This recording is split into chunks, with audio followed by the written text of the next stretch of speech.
Shlok 6 of chapter 9. Yatha Mahan Vayu. Just like great Vayu.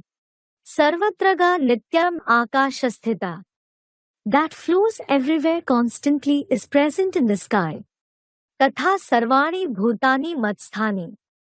Similarly, all the living beings are present in my place. Ubdhare iti. Have this. Yatha Mahan Vayu. Sarvatraga Nityam Akashasthita. Tatha Sarvani Bhutani Matsthani. Ubdhare iti. Interpretation. Just like Param Brahm, that is the inert and invisible great deity of Pran Vayu that flows everywhere constantly, is present in the sky, similarly, all the living beings of the golden and silver age heaven plus the copper and iron age hell are present in my place, the corporeal ling, the highest sky Parmakash. Have faith on the world tree from the seed of the banyan tree to be present in this Mahadev, the seed of human beings.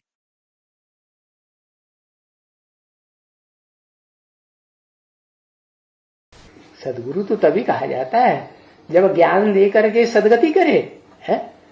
He is called the Sadguru only when he gives knowledge and brings about Sadgati. सदगति हुई नहीं, सदगुरु बना नहीं, practical काम हुआ नहीं.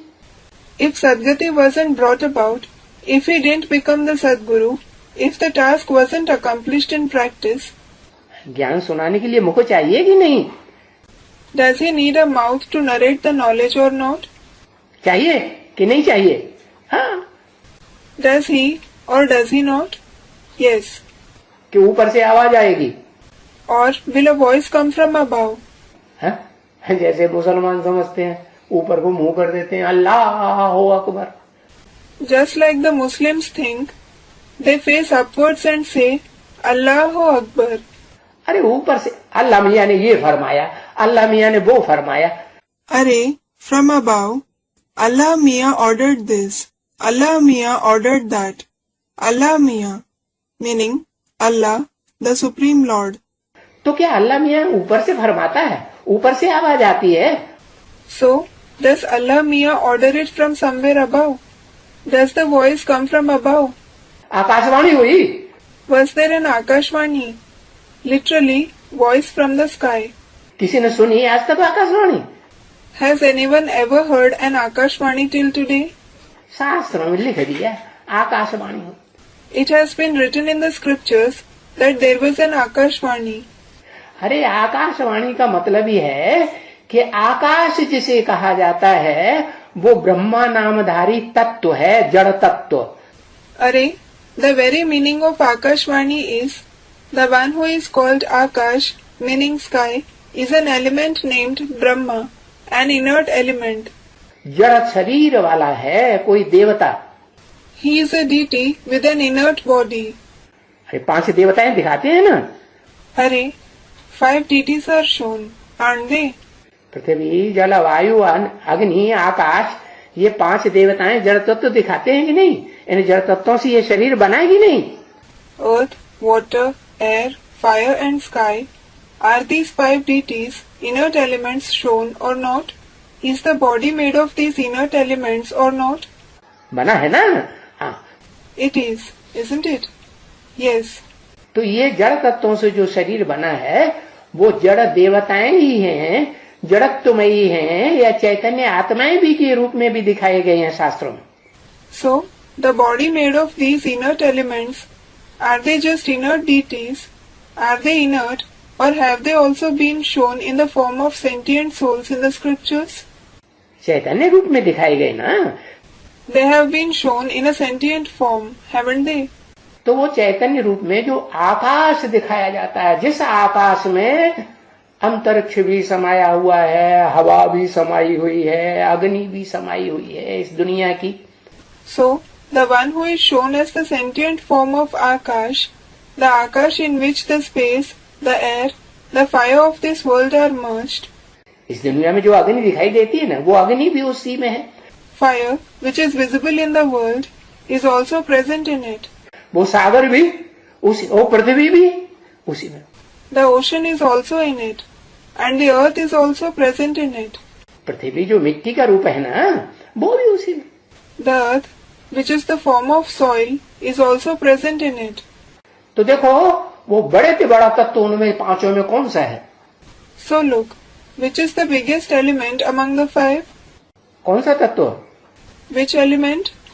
आकाश। इस आकाश को सबको समेटे हुए है, चारों तत्वों को। Akash. This Akash has encompassed everyone, all the four elements. क्या? What? उसके अंदर हवा भी है? There is the air in it. अंतरिक्ष तक हवा फैली हुई कि नहीं? Is air spread up to the space or not? हवा भी है। Air is present in it. ये जो परम ब्रह्म है, परमाकाश जिसका नाम दिया ना शास्त्रों में, वो परमाकाश को जिसको जड़ कह दिया, जड़ घर है वो, उस घर में रहने वाला घर वाला कौन है? This Param Brahma is named Paramakash, that is the highest sky in the scriptures, isn't he? Yes, that Paramakash which has been said to be inert, which is an inert house, who is the master who stays in that house? है? मुखिया कौन है वो घर वाला? कोई मुखिया है कि नहीं? शिव। हाँ, परम ब्रह्म तो जड़ हो गया ना। Who is the chief, the master of the house? Is there any chief or not? Student replies, Shiv. Yes, Param Brahma is certainly inert, isn't he? उसमें रहने वाला तो चैतन्य होगा ना। हाँ। The one who stays in him will certainly be living, won't he? Yes. Prajapita परम ब्रह्म।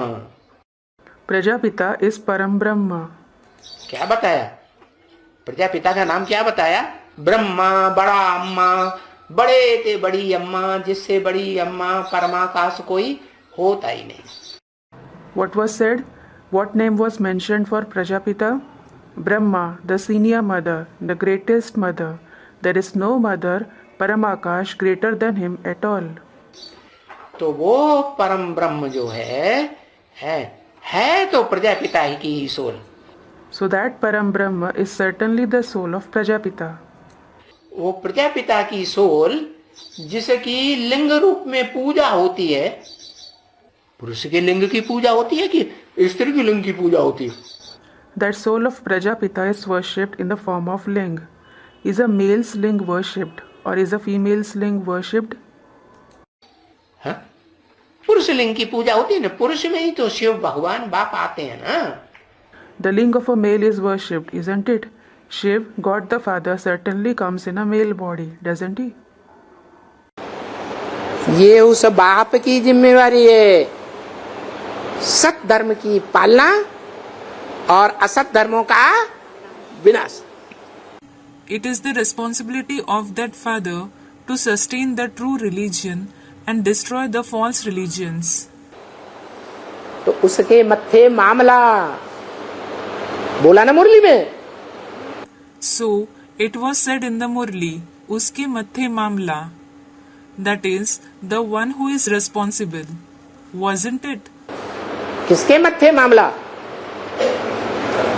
किसकी जिम्मेवारी Who is responsible? Whose responsibility? है? जो जानेगा अपनी जिम्मेवारी को, उसके ऊपर जिम्मेवारी, या जो अज्ञानी है उसके ऊपर जिम्मेवारी? Is it the responsibility of the one who knows his responsibility or the one who is ignorant? जिसको ये ज्ञान है, क्या? The one who has the knowledge of it. What? क्या? What? कि स्वर्ग की दुनिया मेरी है तो नरक की दुनिया मेरी नहीं है क्या? When the world of heaven is mine, isn't the world of hell mine? स्वर्ग के देवताएं मेरे बच्चे हैं तो नरक की दुनिया के जो राक्षसी बच्चे हैं वो मेरे बच्चे नहीं है क्या? When the deities of heaven are my children, aren't the demonic children of the world of hell my children? इसलिए भक्ति मार्ग में एक ही देवता शंकर है जिसको देवताएं भी मानते हैं और असुर भी मानते हैं। This is why In the path of bhakti, there is only one deity, Shankar, whom the deities as well as the demons accept. तो वो कहता है माम एकम याद करो। So, it is he who says, remember me alone. पुरुषार्थी रूप में बात नहीं है मुझे याद करो, मेरे संपन्न रूप को याद करो। It isn't about remembering my Purusharthi form. Remember my perfect form. जो संपन्न रूप आत्मिक स्थिति में भी संपन्न है और साकारी स्थिति में भी सबका बाप है। That perfect form is perfect in the soul conscious stage as well as he is the father of everyone in the corporeal stage too. जैसे एक परिवार में परिवारजनों से पूछा जाए तुम्हारा बाप कौन है? For example, in a family, if the family members are asked, who is your father? तुम किससे पैदा हुए? From whom are you born? छोटे बच्चे होंगे तो कहेंगे हमने माँ से जन्म लिया। If they are small children, they will say, we are born from the mother. अरे माँ जन्मदात्री है। अरे, does the mother give birth? है? माँ में भी बच्चा कहाँ से आया? From where did the child come even in the womb of the mother? अपने आप आ गया? Did it come on its own? कहीं से आया ना? It came from somewhere, didn't it? तो जो बीज बोने वाला है वही बाप है। So, the one who sows the seed himself is the father. ऐसे ही इस मनुष्य सृष्टि में मनुष्य सृष्टि का बाप कौन है जिससे ये सारी मनुष्य सृष्टि निकलती है? Similarly, in this human world, who is the father of human world from whom this entire human world originates? और महामृत्यु के टाइम पर सारी सृष्टि उसमें समा जाती है, झाड़ के चित्र के ऊपर बैठा हुआ है। And the entire world merges in him at the time of great death. He is sitting at the top in the picture of the Kalpa tree. सभी मनुष्य आत्माएं अपने पंच तत्वों के शरीर को, विनाशी शरीर को, पंच तत्वों को छोड़ करके उसी लिंग रूप में समा जाती हैं। All the human souls leave their body made up of 5 elements, the perishable body, the 5 elements, and merge in that very link form, जो विनाश के काल पर आकर्षण करते हुए दिखाया गया है, which has been depicted to be attracting the souls at the time of destruction. उसी से सारी सृष्टि निकलती है और कल्प के अंत में उसी में सारी सृष्टि समा जाती है। The entire world originates from him alone, and at the end of the kalpa, the entire world merges in him alone.